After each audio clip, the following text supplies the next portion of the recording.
আছে না নাই? আছে তো? হ্যাঁ, অমুসলিম ভাইদের সাথে বন্ধুত্ব আছে। কার্তিক বাবু, চিত্তরঞ্জন বাবু, সুবুল কাকা, এরকম অনেক হিন্দু মানুষের সাথে আপনার সম্পর্ক আছে, কোনো দোষের নাই। লক্ষ কোটি টাকার ব্যবসা করেন, আপনার পাশের বাড়ি তার বাড়ি, আপনার গ্রামে তার গ্রাম, একই সাথে ওঠা বসা লেনদেন করেছেন, কোনো নিষেধ করি নাই। একই সাথে ঘুমিয়েছেন, একই চাদরের মধ্যে দুই বন্ধু ঘুমিয়েছেন, দোষ নাই। আল্লাহু আকবার। শীতের কনকনে ঠান্ডা, কম্বলের ভিতরে এক কম্বলে দুই বন্ধু ঘুমিয়েছেন, এক বাইকে দুই বন্ধু চড়েছেন।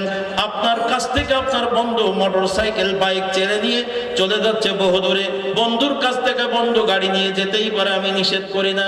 এখন শোনেন, আপনাদের অমুসলিম মানুষের সাথে হিন্দু ভাইদের সাথে হাজারো সম্পর্ক আছে। এই সম্পর্কের মাঝখান থেকে হঠাৎ যদি খবর শোনেন আপনার প্রিয় বন্ধু কার্তিক বাবু, যার সাথে আপনার ব্যবসায়িক লেনদেন আছে, গভীর সম্পর্ক আছে, আপনার বাড়িতে দাওয়াত খেতে আসে, আপনার বাড়িতে ঘুমিয়ে গেছে কত রাত, এই বন্ধু যদি মারা যায়, আপনার পাড়ের পাশে বাড়ি, আপনার পাড়ায় তার বাড়ি, এই হিন্দু ভদ্রলোকটা মারা যাওয়ার পরে আপনার ওই হিন্দু বন্ধুটাকে শ্মশানে নিয়ে যাওয়ার জন্য আপনার মসজিদের খাটিয়াটা একটু দেবেন? একটু জোরে বলেন কেন? সমস্যা কোথায়? আপনি এত নিষ্ঠুর বন্ধু, আপনার গায়ের জামা বন্ধুকে দিয়েছিলেন,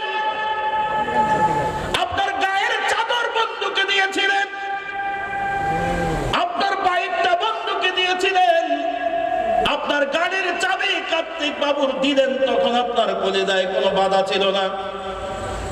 আর 20,000 টাকার মসজিদের খাট, আপনার বন্ধু মারা গেল, চোখের পানি পড়লো, এখনো খাতায় আপনার আত্মার লেনদেন আছে কোটি কোটি টাকার। আপনার এই হিন্দু বন্ধুটাকে চিতায় নিয়ে যাওয়ার জন্য, শ্মশানে নিয়ে যাওয়ার জন্য খাটিয়াটা দিতেন, ওখান থেকে আনার পরে সার্ফ এক্সেল দিয়ে ধুয়ে আবার খাটিয়াটা মসজিদে তুললে খাটিয়াটার তো কোনো ক্ষতি হতো না। কিন্তু আপনি এমন নির্মম আচরণ কেন আপনার বন্ধুটার সাথে করলেন, এটা আমার জানতে মন চায়।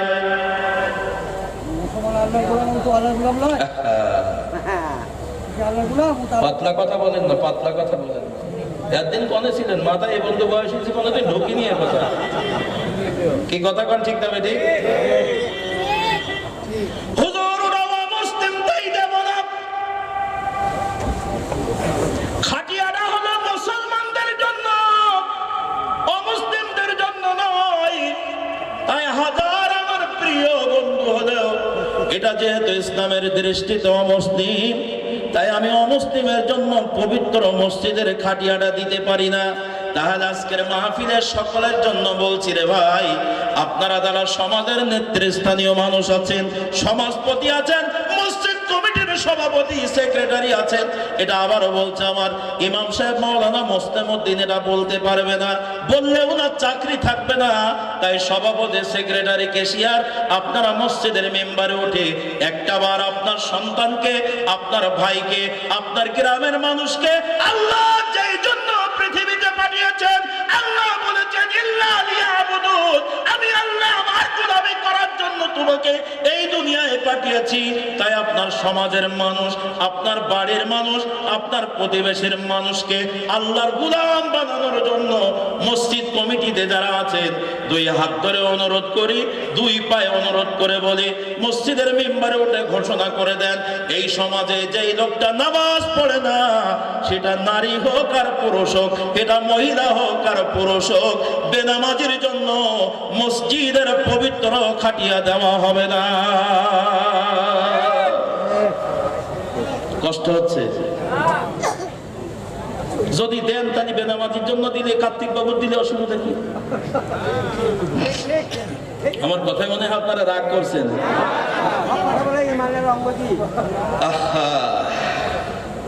অবুঝ মন কার লাগিয়া কান্দ দিবারাতি,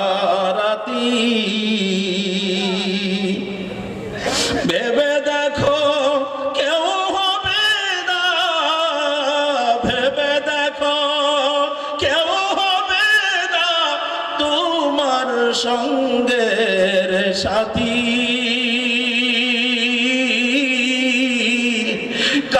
পিছনে তুমি ছুটছো দিবারাতি,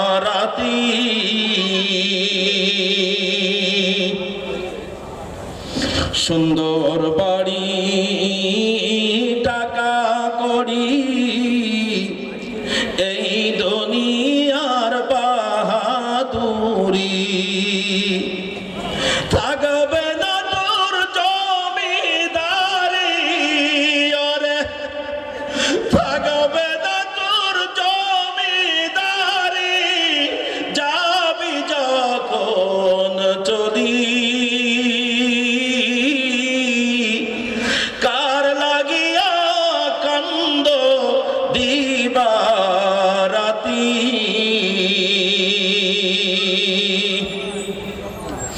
আমার আমার বইলা যারে ভাবছ সারাক্ষণ, আসলে যে কেউ নয় তারা, কেউ নয় রে আপন, তুমি আজ না হয় কাল বুঝবে একদিন রে,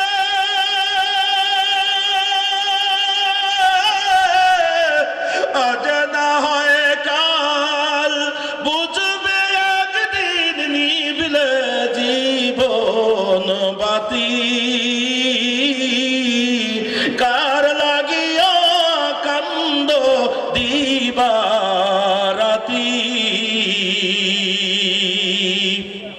পাগল মন কার পিছনে তুমি ছুটছো দিবারাতি,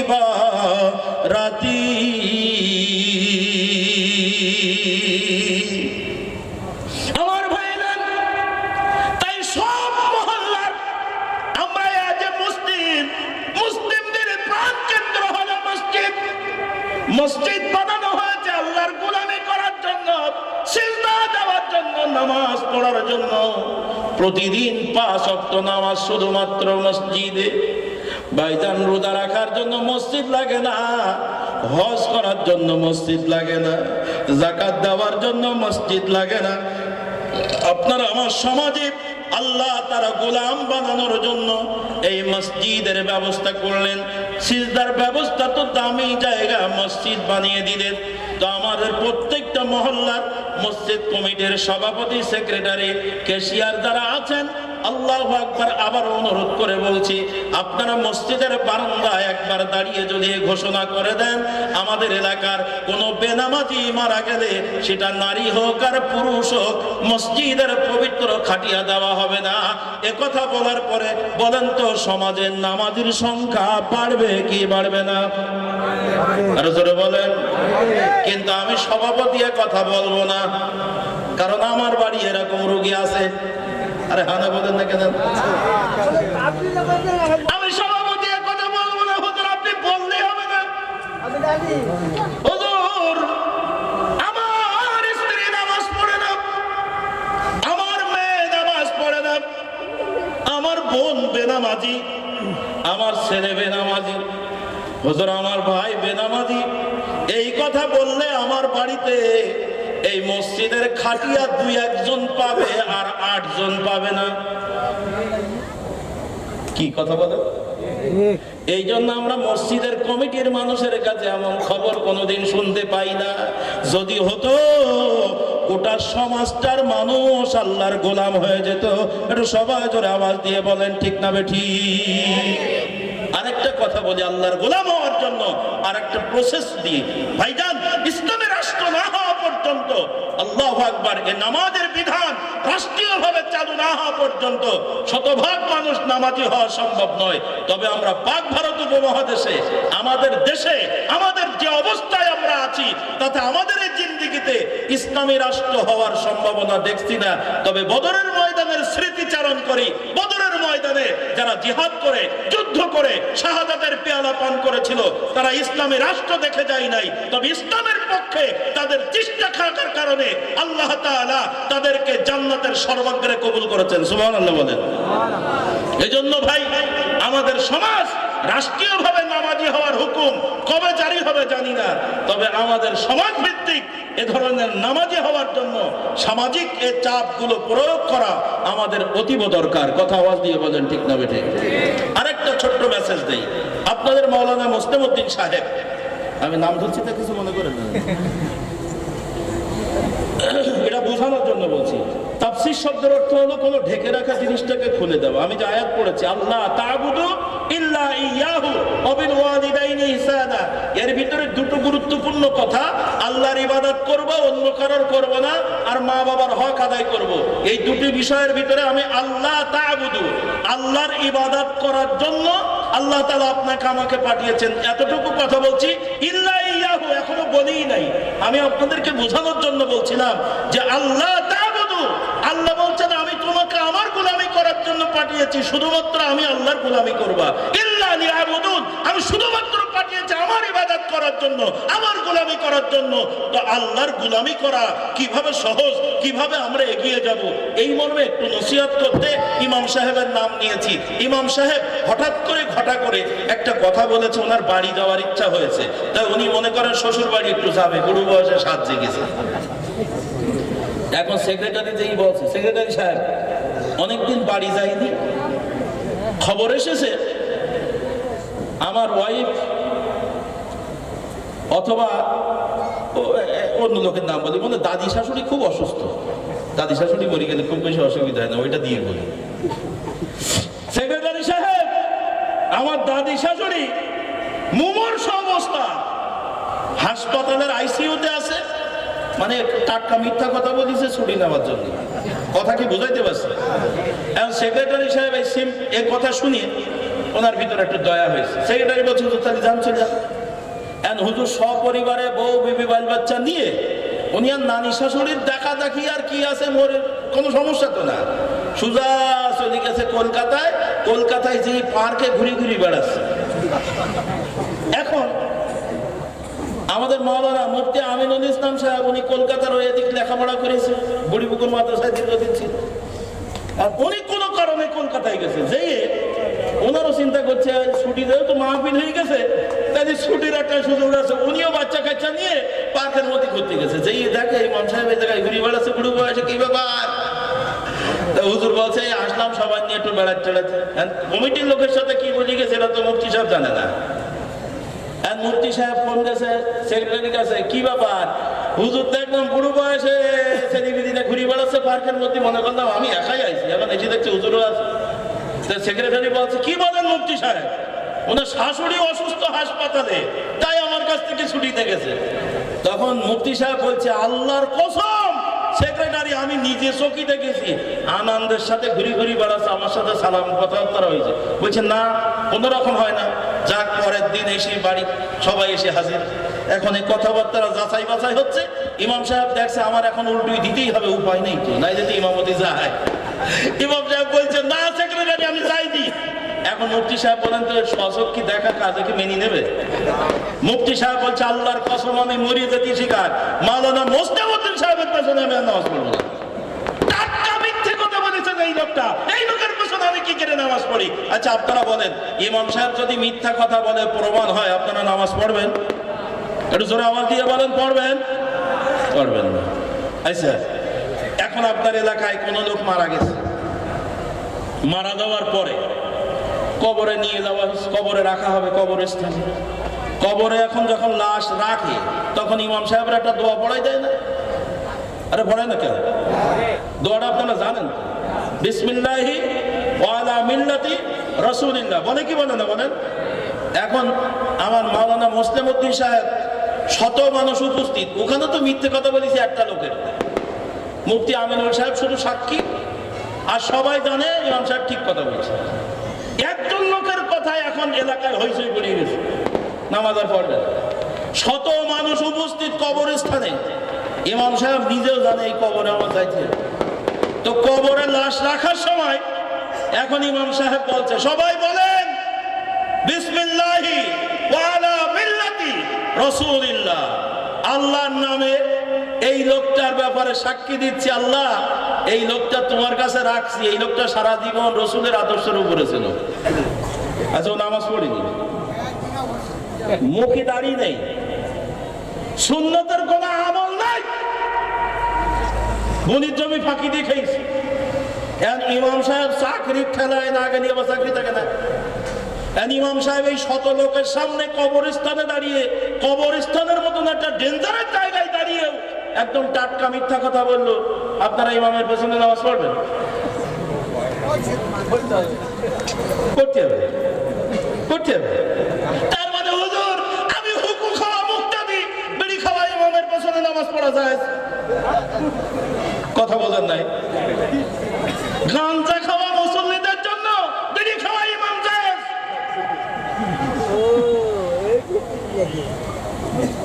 ইমাম সাহেব টাটকা মিথ্যা কথা বলতে বাধ্য হচ্ছে আপনার আমার মতো এই সমাজের নালায়েক মুসলমানদের জন্য, নামকিয়স্ত মুসলমানদের জন্য। ইমাম সাহেব মিথ্যা কথা বলে কবরে রেখে দিল, কোনো প্রতিক্রিয়া নাই। তাই আমার মসজিদ কমিটির প্রত্যেকটা মহল্লার মুসলিম সমাজের যারা দায়িত্ব পালন করেন, সর্বস্তরের মসজিদ কমিটির সভাপতি, সেক্রেটারি, ক্যাশিয়ার, যারা এই সমাজের দায়িত্ব পালন করছেন, সবাই পায়ে হাত রেখে অনুরোধ করছি, সকলের পায়ে হাত রেখে অনুরোধ করছি, ইমাম সাহেবকে মিথ্যা কথা থেকে বাঁচান, আপনার সমাজকে আল্লাহর গোলামিতে আত্মনিয়োগ করার সহায়তা করুন। ঘোষণা করে দেন আমার সমাজে যেই লোকটা বেনামাজি মারা যাওয়ার পরে মসজিদের ইমাম কোন আলেম বেনামাজির জানাজা পড়াবে না, কবরস্থানে যাবে না। কথা আওয়াজ দিয়ে বলেন ঠিক না বেঠিক? এ কথা বললে সমাজে নামাজি বাড়বে না কমবে? আরো জোরে আওয়াজ দিয়ে বলেন, বাড়বে না কমবে? একটা বার ঘোষণা করে দেন নিমা বাহাদুরপুর ইসলামিয়া মাদ্রাসার কোন ছাত্র কোন বেনামাজির জানাজায় যাবে না। কষ্ট হচ্ছে আপনাদের? লাভ কি?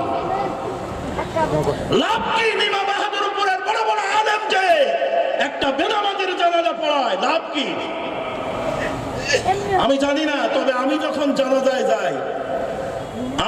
জানাজায় যাই, পরিস্থিতির শিকার আমরা আলেমরা, এলাকার বিরাট বড় হুমরা সুমরা, জানাজায় না গেলে বাড়ি থাকা যাবে না, মামলা মোকদ্দমায় নানান তালে জড়িয়ে দেবে। একদম মাদ্রাসার চাকরি 1-2 মধ্যে খালাস, মাদ্রাসাও বন্ধ হয়ে যাবে। তখন হুজুররা কি করে জানেন? আমি যেটা জানি, আমিও সবাই শেখাই দেই। আমি অনেক অসংখ্য আলেমদের সাথে আলহামদুলিল্লাহ, ছাত্ররা অসংখ্য আলেম হয়ে গেছে। এই জন্য আমি বলি কথা, আমার ছাত্ররা তোমরা যারা আলেম হয়েছো, আমি তো ভালো আলেম হতে পারি নাই, তবে আমি জানাজায় মিথ্যা কথা বলি না। আমি জানাজায় দাঁড়িয়ে যখন আল্লাহু আকবার, প্রথম তাকবীরে সানা পড়ি, দ্বিতীয় তাকবীর আল্লাহু আকবার বলে আমি দুরূদ শরীফ পড়ি, তৃতীয় তাকবীরে আল্লাহু আকবার বলে যখন আমি দোয়া পড়ি, আল্লাহুম্মা গফির লি হাইয়িনা ওয়া মাইয়িতিনা ওয়া শাহিদিনা ওয়া গায়িবিনা, এই দোয়া যখন পড়া হয়, কোন বেনামাজি সিটার বাটপার আমলের ত্রুটি, সারা জীবন আকাম কুকাম করেছো, বড়লোকি বাহাদুরি করেছো, আর তোমার জানা যায় আমি আব্দুস সামাদ আজাদ, তোমার জন্য এখন আল্লাহ মাফ করে দাও। আমি ডাইরেক্ট বলি, ও তো মনে মনে বলতে হয়, কেউ তো শুনতে পায় না। আল্লাহ তুমি তো বলিস আলিমুম বিদাতি সুদূর, অন্তরের খবর জানো। আল্লাহ এই সামনে যে শুই আছে এর মতন সিটার এই এলাকায় ছিল না। আল্লাহ মরেছে তো আমরা আলেমরা বেঁচে গেছি। এই এলাকার গান বাজনা আকাম কুকামের কমান্ডার ছিল, ও আল্লাহ এর বিরুদ্ধে কথা বললে আমরা বাড়ি থাকতে পারতাম না, এর বিরুদ্ধে কথা বললে আমরা মাদ্রাসা বন্ধ হয়ে যেত, এই ভয়ে চুপচাপ ছিলাম। আল্লাহ কিছুক্ষণ পরে ওরা কবর রাখবো, তুমি একটু জোর করে বাটাম টেনো, আল্লাহু আকবার, আসসালামু আলাইকুম ওয়া রাহমাতুল্লাহ, আসসালামু আলাইকুম ওয়া রাহমাতুল্লাহ। ফেরেশ কথা বোঝেন, বোঝেন, বাটাম মারা বোঝেন। আরে এখন তো ছাদের ঘর হয়েছে, যখন টালির চাল ছিল তখন বাটাম মারতে হইতো, পুরীর পরে টালি বসাইতো, কথা বোঝে না। হ্যাঁ, জানা যায় আমরা আলেমরা এত মাগনা মনে করেন না আপনি আকাম কুকাম করবেন, ইসলাম বিরোধী কাজ করবেন, আর আপনার জানা যায় হুজুররা চাইতে আপনার জান্নাতে পাঠাই দেবে। আমরা বুঝি জান্নাত অত মাগনা না। আপনারা মনে হয় আমার পরে রাগ করে বসছে, হুজুর এইবার জান আজ জীবনে আসা লাগবে না।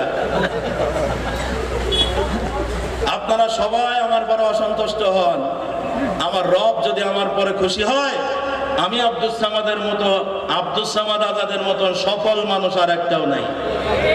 আর আপনারা সবাই খুশি, আমি করতে দিয়ে চলে গেলাম। আর আমার রব যদি বলে আব্দুল সামাদ আজাদ, তোমাকে ইলম দিয়েছিলাম, তোমাকে হিলম দিয়েছিলাম, কথা বলার যোগ্যতা দিয়েছিলাম। বহু মানুষকে আল্লাহ ইলম দিয়েছেন, কথা বলার যোগ্যতা দেয়নি। এই যোগ্যতা আল্লাহর কাছ থেকে পেয়েছি। আর আমার আল্লাহ যদি বলে তুমি আমার কোরআনের কথাগুলো আমি যে কারণে মানুষকে পাঠিয়েছি এটা বুঝাইতে যে কথা গোপন করেছো, কোন রকম 5 মাসের মতন পাশ কাটিয়ে গিয়েছো, আমার আল্লাহ কোনো কারণে যদি আমার পর অসন্তুষ্ট হয়, আমার মতো ব্যর্থ মানুষ গোটা পৃথিবীর জমিনে আর একটাও নাই। এই জন্য আমি আপনাদের খুশি করার কথা বলতে পারবো না। আপনারা কি আমার পর রাগ করেছেন?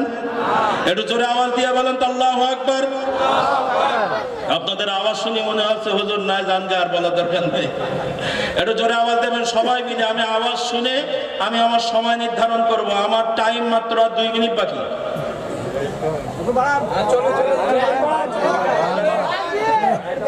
এই শোনেন, আমার দাওয়াত নেওয়া হয়েছে 12 তারিখে, 12ই ফেব্রুয়ারি 2024। আর 2 মিনিট পরে আমার 13ই ফেব্রুয়ারি পড়ে যাবে। এই জন্য আমি ওয়াজ করা না করা সব আপনাদের উপরে ডিপেন্ড করবে। আপনারা রেডি হন, আমি একটু পানি খেয়ে নিই।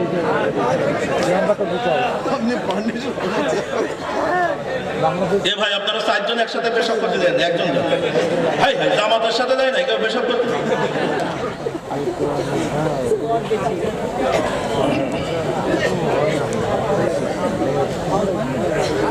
সবাই রেডি হন তো, একটা আওয়াজ দিতে হবে, জোরে আওয়াজ দেবেন। আপনাদের আওয়াজের উপরে ডিপেন্ড করে আমি সময় নির্ধারণ করব। 15 মিনিট, আধ ঘন্টা, 1 ঘন্টা, 2 ঘন্টা, ফজর পর্যন্ত। দেখে আপনাদের অবস্থাটা আগে দেখে নেই। এ মাইক কথা ভাই আগে বলি, আপনার বলো 12 তারিখে দাওয়াত, মাইক কি আর পরে চালাবেন? যদি সময় বাড়ায় চলবে, তাহলে ঠিক আছে। উনি যদি মাইক বন্ধ করে দেন আমার বুদ্ধি শেষ। এই জন্য ওনার আগে অনুমতিটা নিয়ে নিলাম। জি, এই একসাথে করে জোরে একসাথে আওয়াজ দিবেন।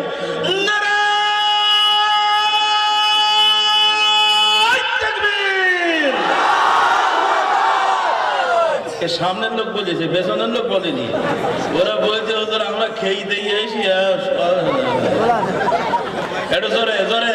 বীর মুসলমান ধরওয়াল কোরআন, বীর মুসলমান ধরওয়াল কোরআন, ফিরিয়ে আনো সেই হারানো সম্মান।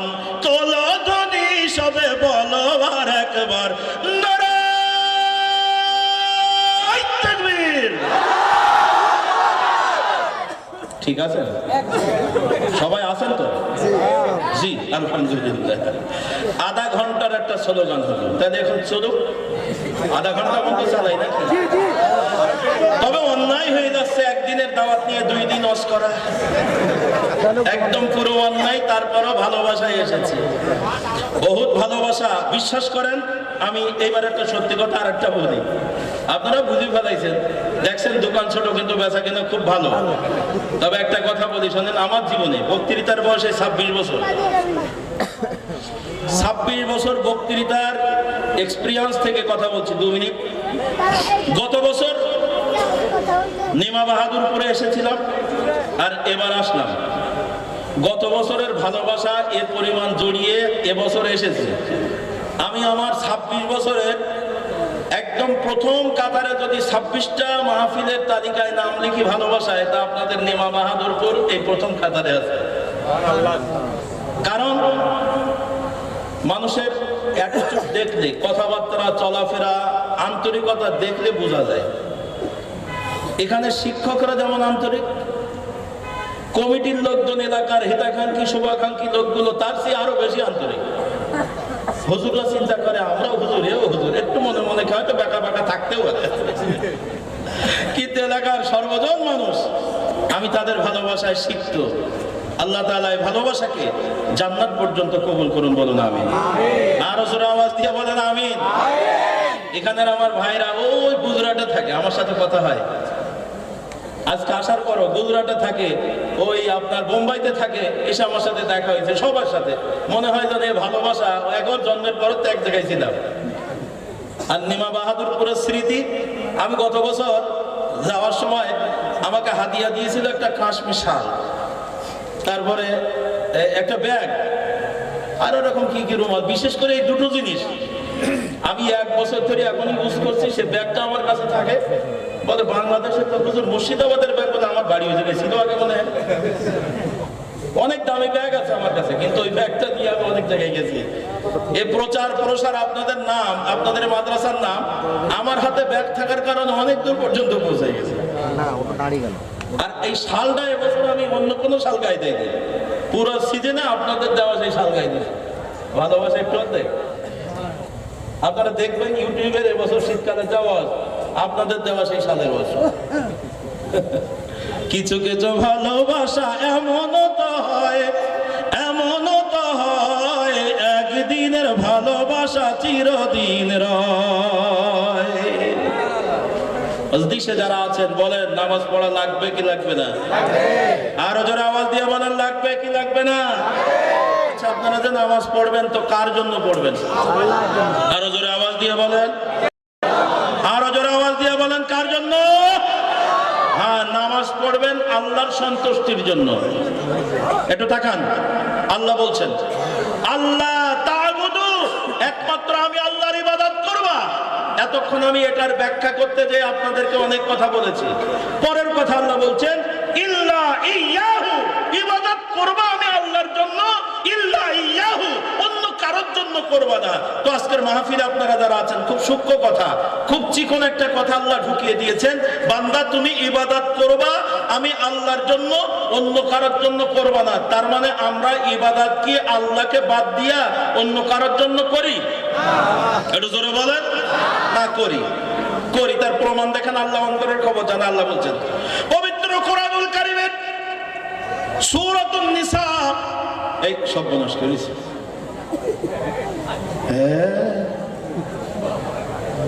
বলছে হুজুর এ পর্যন্ত যে কড়া কথা বললেন এরপরে মনে হয় আরো বলবেন। না, আমি বোঝানোর জন্য বলছিলাম আপনাদের। শোনেন, আল্লাহ বলছেন আমি আল্লাহর জন্য ইবাদত করবা, অন্য কারোর জন্য করবা না।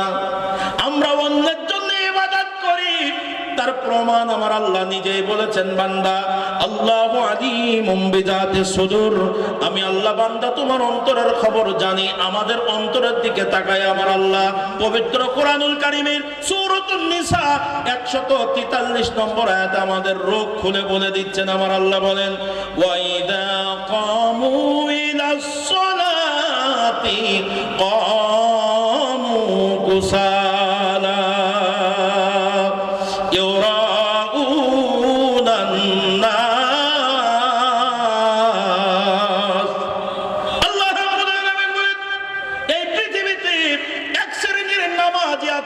যারা পড়ে না তাদের হিসাব তো বাদ। এখন যারা পড়ে, এই নামাজ পড়ে যারা, আল্লাহর গোলামি করে যারা, ইবাদত করে যারা, ইবাদত করনে বলে এক শ্রেণীর মানুষের রোগ এমনটা আছে। আমার আল্লাহ বলেন ওরা নামাজ পড়ে কিন্তু অলসতার সাথে পড়ে, ওয়াক্ত হলে খবর নাই, সুযোগ পেলে পড়ে, না হলে পড়ে না। ওরা অলসতার সাথে নামাজ পড়ে। শুধু তাই না, আমার আল্লাহ বলছেন ওদের মহামারী রোগ ইউরাউনান নাস, ওরা লোক দেখানোর জন্য, মানুষের দেখানোর জন্য ইবাদত করে, নামাজ পড়ে। প্রমাণ নেবেন, এটা শোনেন। সারা সপ্তাহ নামাজ নাই, যদিও নামাজ পড়ে, নামাজি মেহমান বাড়ি আসতে নামাজ পড়ে নাই রে নাই। আমি বোঝার জন্য সহজ করে নিয়ে চলে যাই। আমার ভাইজান সারা সপ্তাহ নামাজ পড়ে না, হঠাৎ করে একটা বুঝার জন্য কথা পরিষ্কার করে দেই।